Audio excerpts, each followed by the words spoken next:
Hey everyone, we are back again with yet another episode of the Marketing Share podcast. I am your host, Alec Chung, and with me as always is my good partner in crime, Barb Van Summeren. And today's guest is Matt Heinz with the Heinz Marketing. And we asked Matt to come join us today because Barb and I recently became part of a marketing community on Slack that Matt is and his company are the hosts of.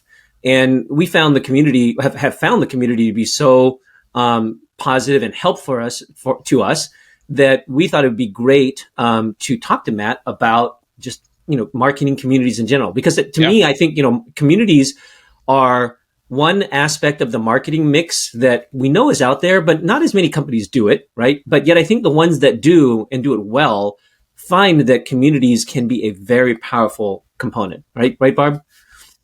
Yeah, I think about, I've been part of a community for professional groups, right? I've been part of a community actually for people with getting their hip replaced, all sorts of kinds of things. You can be part of a community. And I think there's a real knack to doing it well. And I think the key is authenticity. And so today, it's not just about building a community, it's about building an authentic one. Mm-hmm. And that's why we thought the one Matt did is really applicable to today's discussion. So I'm super psyched to have you here, Matt. Can you just tell us a little bit about how you got started with this community? We call it the CMO, Chief Marketing Officer Coffee Talk, right? Tell us how you got started with it and how it all evolved. Yeah, I mean, it's a fascinating story. I think especially now, sort of post-COVID, I mean, we're all doing this from our homes and basements. I think community is more important than ever. We don't have as regular that office environment in some cases. So doing this in a community format and providing sort of a place for people not just to learn, but really to sort of get to know and care about each other, build relationships and even friendships when there's some common bond between you and the others in the community for whatever it is, whether you're CMOs or your parents or you just had your hip replaced or whatever that is. So I think, we had been doing CMO breakfasts for several years prior to 2020. And they were in-person breakfasts as we get 25, 30 CMOs into a room and just keep it real simple, right? Just like who you are, where you're from, and, just a little bit, we just get people together and just like share some bacon and let them talk. And obviously, the pandemic kind of shut that down for a while. Well, we had been working with, MarTech vendors throughout doing that, and had been inviting, some partners to come with us. And we had done a 10-city tour with 6 Sense at the beginning of 2020, and we got through 8 cities before COVID shut us down. And so there was like a Friday, like we couldn't do the last 2 cities. And so there was a Friday where like, let's just do one more on Friday. We'll do it virtual, give everyone an Uber Eats card, whatever. And, we'll just, that'll be it. Right. So that Friday happened to be the week that COVID kind of got real, right? Like, Tom Hanks announced that he had it, the NBA shut down. So we show up Friday morning thinking we were going to have this digital transformation conversation. No. Wait, about 28 people show. And they were just frazzled from the week. I mean, like you think about the things that they had been through, trying to sort of right-size their companies, their teams, their customers, their families. It was a very cathartic meeting, right? But it was sort of a lot of people that had a similar job at different types of companies, just sharing what they were doing to get through the week and what they think next week will look like. And then at the end of it, someone said, well, next week's going to be, a bit of a, what show as well. Can we just do it again? Sure, we'll just do it again. So that's how it started. It started with 28 people. Got about 2,400 now that are part of it. Just CMOs and heads of marketing. 3+ years later, still going strong. So that number just about floored me right now. So you started with 28, and you have how many? I know there's a couple of calls. How many is that? Yeah, there's 2,400 members of the community. And look, I mean, not all of them come every week. So we do Friday morning sort of Zoom meetups. We do one 8 a.m. Eastern, another 11 a.m. Eastern to sort of capture up all the coasts. Mm-hmm. We get a little over 300 CMOs that'll come on average to, the combined events. But then the majority of the engagement, as you mentioned, is in Slack. I mean, the Slack channel just lights up on a regular basis with all kinds of different discussions. Everything from your first 6 months in a new CMO job to sort of needs and leads, who's got a template for this. A lot of people tell us their favorite channel is in fact the rants channel, where you can go and just complain about stuff. And we do, like, it's funny, we call, so the community, we call it CMO Coffee Talk. We kind of familiarly refer to it as first sip club in the morning. And then about once a month, we will have a midweek session called last sip club, which we call liquor and complaining. And so that literally is just sort of like a CMO happy hour on Zoom to just talk about whatever we want to talk about. And in here, I mean, you were talking about like what makes a community successful. A lot of communities that we see are really glorified mailing lists. They're glorified channels for a company just to talk to customers. A good community is community driven. It's driven by the people in the community, and it evolves to something where people care about each other. They care about and support each other in ways that go, and I've got some great stories to share on that, but they go, that it's more than just the job. It's about the people in the job. And that's a steady best practice for all the communities I've seen successfully, is the people care about each other, and it's about more than just the work you're doing. Yeah. So true. I'm curious, have you ever done a community before, or was this your first time, and did you just sort of learn as you were going? Well, I mean, I've done communities before, but nothing at this scale. I've been able to participate in and help drive communities that others started. We had a great one I worked at a company. We were in residential real estate. We had realtors from around the country that were in a community that was very successful. I learned a ton from being part of Topliners, which was the Eloco community. And Heather Fay really originated that. She actually is at 6 Cents now. She's the head of community and customer success there, and kind of oversees sort of the work we do together with CMO Coffee Talk, as well as a great community they've built for their customers. But I think the other thing is I've seen communities that don't work. I saw what happened to Eloqua's Topliners when Oracle acquired it and made changes to make it more product centric, and really killed what made it a great community. Even today, like I look over here, I got a screen that's just Slack channel. That's just Slack, and it's got all these channels. And yeah, I mean, some communities really are sort of highly engaging. Others just would die if it weren't for the company continuing to post things. And that's great if you've got that as a channel, but that's a marketing channel, not a community. Yeah, I think it's a fine line, to your point, right? And I've participated in several where the value to the member was kind of soft, and the pitch was kind of prominent. Yeah. So how do you keep that balance right in the one I'm in with you? I mean, how do you do that well? Because, everybody has a desire to grow their ambition. They have ambition, right? So how do you temper that? Well, we got a pretty strict no pitch policy. And we say, like, you cannot solicit other people in the community. And that goes for me too. It goes for 6 Cents. I've been really, really thankful that Latney Conant, who's the CMO at 6 Cents, who's been a phenomenal partner in building and growing this with her team. From the very beginning, she was aligned with this. It would be really easy for someone to say, listen, we're going to do this together, but we're going to need to have a monthly what's going on with 6 Cents session, or we're going to need to sort of, have some like BDRs that are in the community that are sort of engaging with people. Like, that would kill it, because that would make it not a safe place. So we say, you cannot pitch in this community anywhere. The Friday sessions are not recorded, which is people think is like every week we go, oh, I missed that session. Can I get the recording? No, we don't record it. I don't want a record of this. I want people to be able to come and share the good and the bad in a place with their peers that they know is safe. Right? So, that said, I mean, I think about a lot of things you could do, all the different things you could do in marketing to sort of build trust and reputation with your target. So just candidly, I mean, there's everybody in the community knows me. I would imagine there's a lot of people in the community in CMO Coffee Talk that actually don't know that, like, I run a marketing consulting firm, and there's like 18 people back here, metaphorically back here, that want to get paid every other week. So like, but I will break the model if I pitch. Now, that said, if I build good relationships with people, if they like what I have to say, if they're seeing and following what I do, eventually I'll earn trust and be able to have that conversation. And, I can see every member of the Coffee Talk community. They're in Salesforce. They're in a Salesforce campaign. I can see attribution that way. And it's, it's paid off really well because I'm not pitching. right? And I think that is a hard lesson for a lot of companies when they want to build a community. It is hard to have that level of patience and discipline. Like, we've been doing this for over 3 years now. And again, just thankful that Sixth Sense and Latany have been so strongly aligned with that perspective. It's a big part of what's made it successful. Yeah, I think that's the key part, isn't it? Because as you were talking, right, the thing that kept going through my mind is that the communities, the hardest part I think about communities is that you have to understand that it's an indirect marketing tactic, right? I mean, the best way to do it is to almost like not do what you think you're supposed to do, but go the opposite way. But in so doing that, you're going to build that trust, which is really at the end of the day, how you are going to, how the benefit is going to accrue to you. Yeah, it's an indirect pipeline producer. Yeah. It's a very direct marketing channel, right? Good. I mean, yeah. it's because yeah, great way to say it.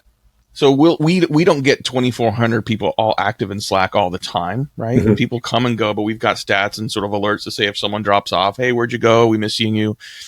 But, every week, 2,400 people get an update email from me that says, like, here's the topic for this week. Mm-hmm. Here's the resources that we shared from last week. I'm in Slack most weekdays doing something or responding or facilitating something. They see me Friday morning. Mm-hmm. So the volume of impressions you can have with the target audience in a good community is really, really powerful. Mm-hmm. And the other thing to keep in mind, like, it may take time to sort of build that community, but this is owned land if you do it right. Yeah. Right. If you don't have a reputation, if you don't have an audience, if you don't have people coming to your blog or your website or your podcast or your community, you have to find your audience somewhere else. Someone else that has built that community or built that audience has it, and you are renting land from them. Right. Mm-hmm. It takes time and effort to build your own media channel. Yeah. But then it's owned land. Now you can screw that up really quickly. Like, we could very quickly start pitching and, allow advertisers, and the advertisers start pitching. And then all of a sudden people are like, okay, bye, we're going somewhere else. Mm-hmm. So you have to protect that. But boy, the competitive advantage of having that owned land and having, that direct value added engagement opportunity with the right audience, even if you're not directly pitching, even if you explicitly treat it as not a pipeline producer, it'll still have that effect, you don't have to, you're not beholden to whether you still have budget to buy ads. You're not beholden to whatever algorithm Google choose to launch. It's relationships that you have to continue to earn and maintain. Mm-hmm. That own land is pretty powerful. Yeah.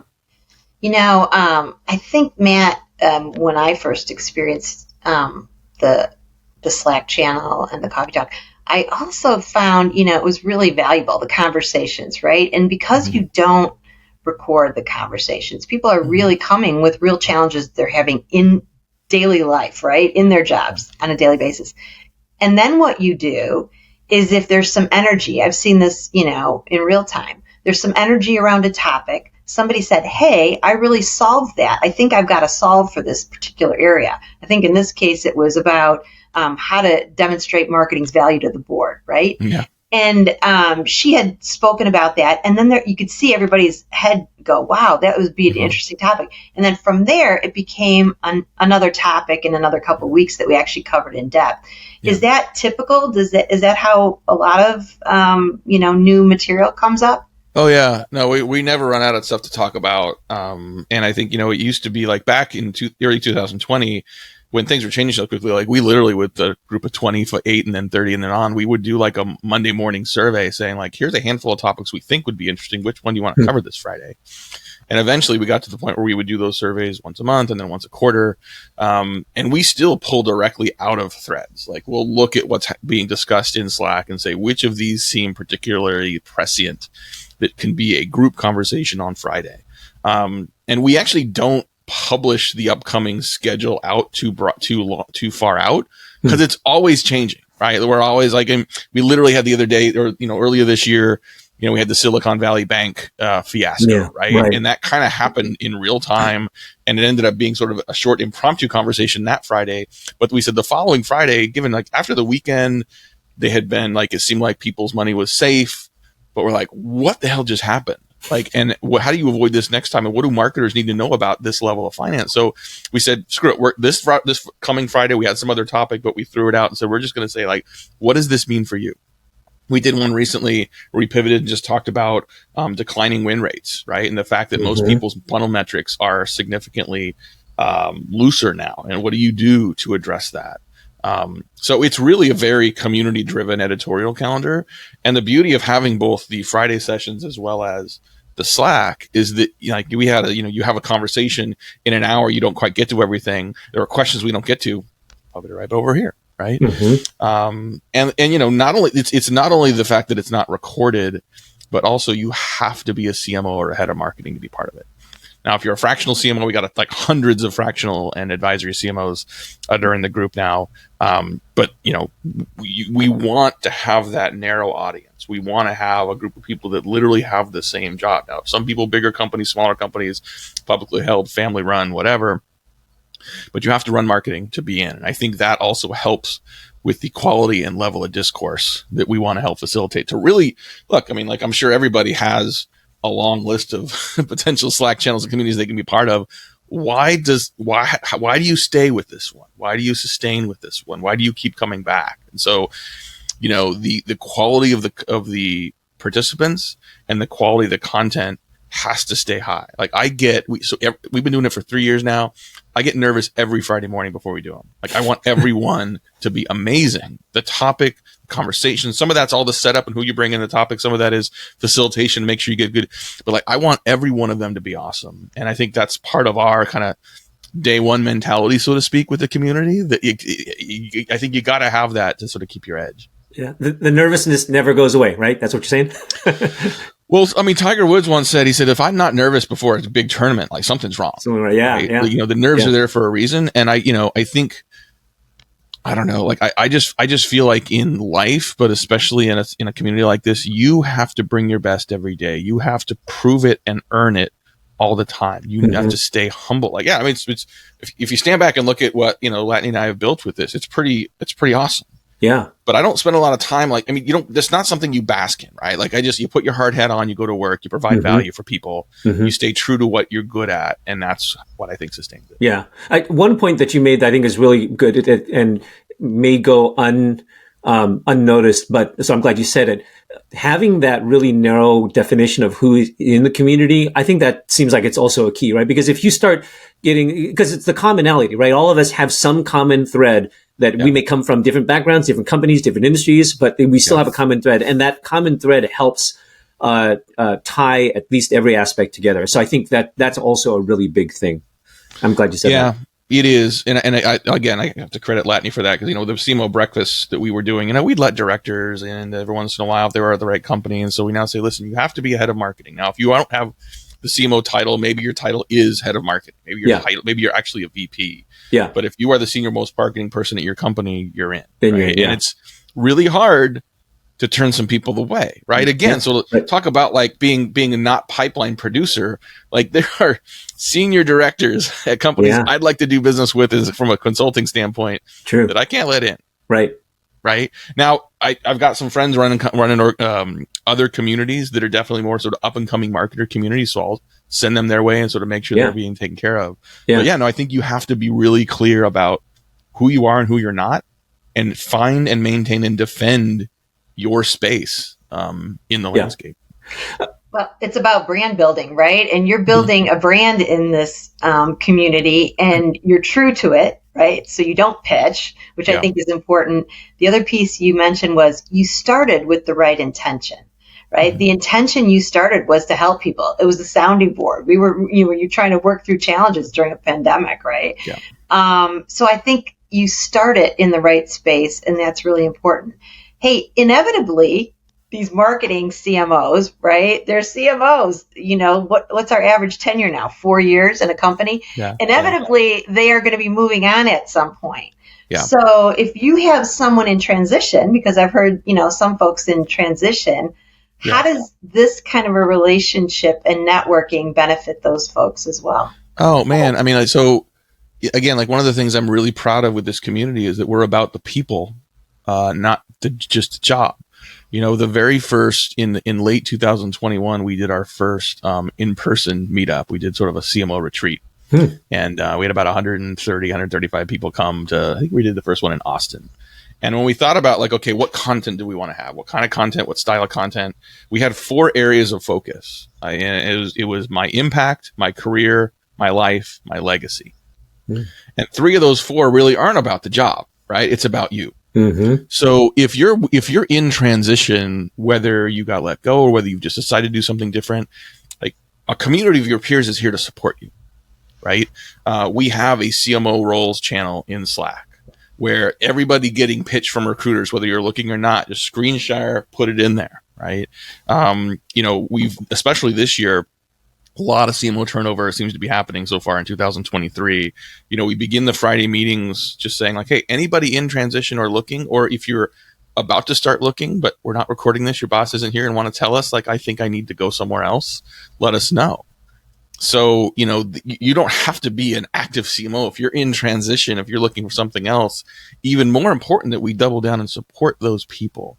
And then we have in Slack, we have a first 6 months channel that is specifically for people that are new to their job, right? New to that new CMO job. They may have been CMO before, but they're in a new company, and it's full of, first 90-day templates. It's full of board deck presentations. It's full of, questions to go ask, your board and your customers as you sort of do your fact finding. And so again, like, being able to support that. And then also, to that point about being beyond just the job, mm-hmm. We had a session once about, how to get on more board roles for yourself as a CMO. What happens after the CMO role? What's next in your career? We did in the retreat we did last year, we had a, living legacy session where we said, like, what do you want? Like, your legacy isn't what exists when you die. Your legacy is what you build now. And we talked about the idea that, like, if you're a CMO, you've been successful in your life and career. And so how do you treat success as a starting point and a platform to do what matters? And what matters is what you are passionate about, right? So we sort of had that time to sort of think about that broadly. It's not about MQLs. It's not about board presentations. It's about what's really important in life. So anyway, I'll get off my soapbox, but I think it's important that we make sure this is a community about the people and know that those people sometimes have challenging jobs, sometimes are between jobs. And that's what we're here to support. I love that. That's one of the big things that I've noticed being part of it, is that just how good the community is to its members. I think you've done a great job of that. I think for a lot of our listeners who are listening to this, they'll be like, okay, yeah, like this is a great example of the benefits of a community, but they're probably thinking, okay, but does it make sense for my company to start a community? Right. So I don't know what thoughts do you have? What could you share there? Like, what are the criteria maybe to think about when you should include the community in your mix, right? And does it make sense for every company to have it in their plan somewhere? Yeah, I think it's you got to really go back to your objectives and what are you trying to achieve. Literally yesterday there was a thread in the CMO Slack app for someone says, like, we're thinking about starting a community. Who should run it? Marketing, CS, product? Like, where should it be? Yeah. And the answer from a lot of people is it depends on what your objective is. Like, if you're trying to create a customer community, what's your objective? It might be to create people that care about each other, but it also might be you're trying to subsidize the cost of help desk tickets, right? You're trying to get more people to learn in a community with an attached wiki or from each other. So there is an escalation. So your customer success operational costs are lower, right? Okay, that's fine. And so then it's not just a community about people talking about whatever. It is a product component. And quite frankly, we saw that in the Eloqua Topliners as well, right? Where, Eloqua had a community of customers that were helping each other with the product. And then it evolved to people caring about each other. And so that became sort of a good sort of mixed best practice. Or you can make it not about your product at all, right? A friend of mine here in Seattle started a company that's all about sort of higher end camping gear.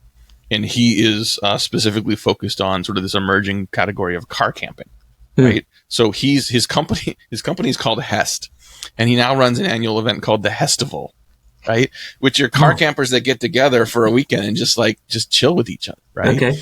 And so in that case, like, obviously there's that shared experience, but it's not about the products, right? And so, who is the audience you're engaging? Like, if you're B2B marketing, do you want to create something for the CMOs? Do you want to create something for the operational leaders? What is it? And then what are your objectives out of it? And then how do you stay true to that? moving forward? How do you keep it focused on that thing? I've seen, like I said before, communities that start well-meaning, and then you can tell when someone internally said, we need more ROI from this. And all of a sudden, well, our CEO has decided to join this community and wants to chime in meetings. I'm like, okay, out. I have totally had that experience, okay, where we were in actually a focus group for research on a product that a technical product that we were coming out with. And somebody goes, can't we turn this focus group into like a commercial? And I'm like, no, that's a commercial. We recruited these people to give us their opinions, not to sell them something. Right. So, that is really important not to cross that line. It's a slippery slope. And I think it's sometimes in the moment, it can feel like I've got them here. I've seen this so many times when, people say, hey, we're going to do a lunch at the, at the conference. We're going to invite people to lunch. We're going to tell people it's just an opportunity to network. And then all of a sudden, like the PowerPoint comes out. You're like, seems like a bait and switch. And you're like, I have them in the room. I'm like, this event is not meant to be a close the deal conversation, right? Like there are some instances, whether you're selling timeshares or whatever else, that might be like, you don't leave the room until you buy. But if you're in B2B, you usually have a more complex process than that. If you treat the lunch or the B2B breakfast or the CMO coffee talk with respect, you earn the right to have that product conversation later. Right? Yeah.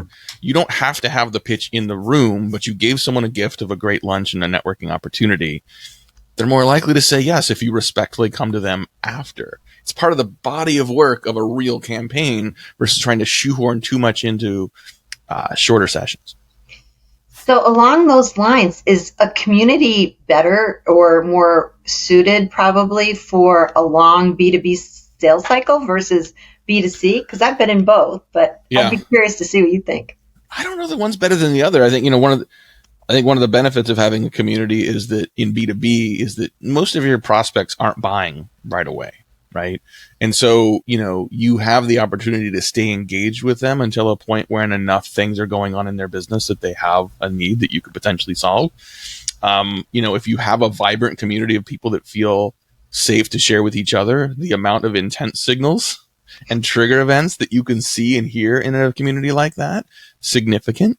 And you can't say like, oh, I saw you talking about whatever in the community. I'd like to connect you with the salesperson to talk about a solution. Yeah. But, if you said, hey, I saw you talking about that problem. I'd like to connect you with a couple other community members that have dealt with that recently as well, that happen to be our clients. But, there's a natural and value added way to make those connections. And so I do think that, again, like, you mentioned, I think Alex mentioned that, this isn't a pipeline producer. No, but the volume and quality of interactions you have with people allows you to be there in the moment when they have a need.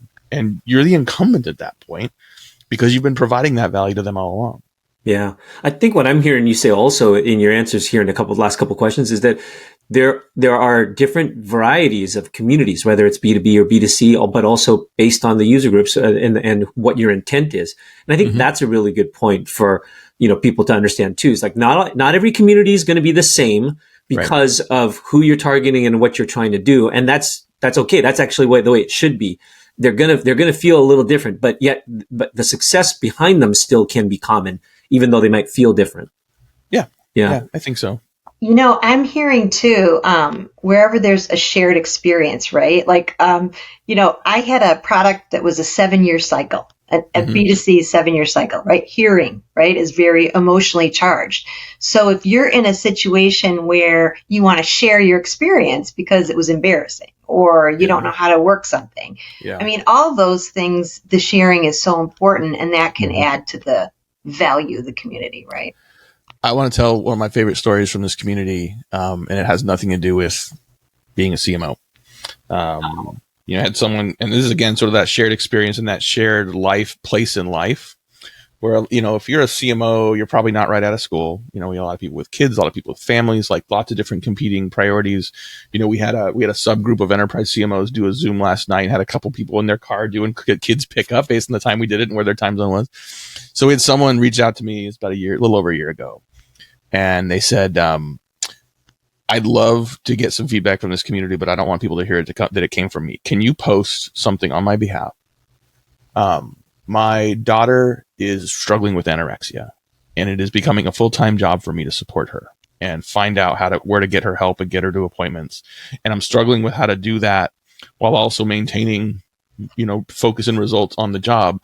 I can't be the only person that is going through this. Can you see if there's someone else in the community that would be willing to talk to me? So I posted something like that in the sort of like needs and leads. And I had 17 people respond, 15 of which were parents that had either been through it or were going through it. 2 of which said, I was that child. And I'd love to be able to share with you my perspective from there that may be able to help you as well. That blew me away. Yeah. And is one of my favorite examples of a community that just comes together for each other. And that is to me, that is a very special, sacred thing that is worth protecting at all costs. Because where else can you do that? Yeah. There aren't very many other places where you can sort of be that vulnerable, but also get that kind of response and love back. That's powerful. Yeah. The testament to the power of community. I mean, it's great. Yes. Okay. So let's say you've decided, hey, we want to try this. We want to do a community. You mentioned earlier on in this conversation that you've got 15 people behind you, working on this. I'm assuming it wasn't 15 people when you first started. What kind of resources did you put against this when you were first starting out? And then how did that grow over time? Yeah, it's a good question. So, I mean, the people behind me are sort of like Heinz Marketing does sort of B2B, sort of project consulting that isn't really tied to the Coffee Talk community. Right. And so it's, that's existed for 15 years and we continue to grow that. The community itself, there's a full-time community manager with 6 Sense. That really sort of serves as the backbone operationally to make this work. We've got a pretty, as you would imagine, kind of a special setup with Zoom. We had to do some custom trickery to get the recurring thing to work and get the calendar invites to work. Yeah. 6 Sense is invested in, so that they paid for converting the Slack group into Pro so that all the archives would be available, which is huge. Okay. And, it's a fair amount of time to put into it. I think, we've gotten into a really good rhythm over the last couple of years of what it takes to do sort of just our weekly cadences, coming up with topics, prepping speakers, facilitating Friday. We don't record, but we do save the chat transcripts and we publish an anonymized set of chat highlights of the group back on Mondays. We don't have like a published editorial calendar per se, but I think there are topics that come up that we try to encourage conversations around that we know CMOs are struggling with on a seasonal basis or on a timely basis.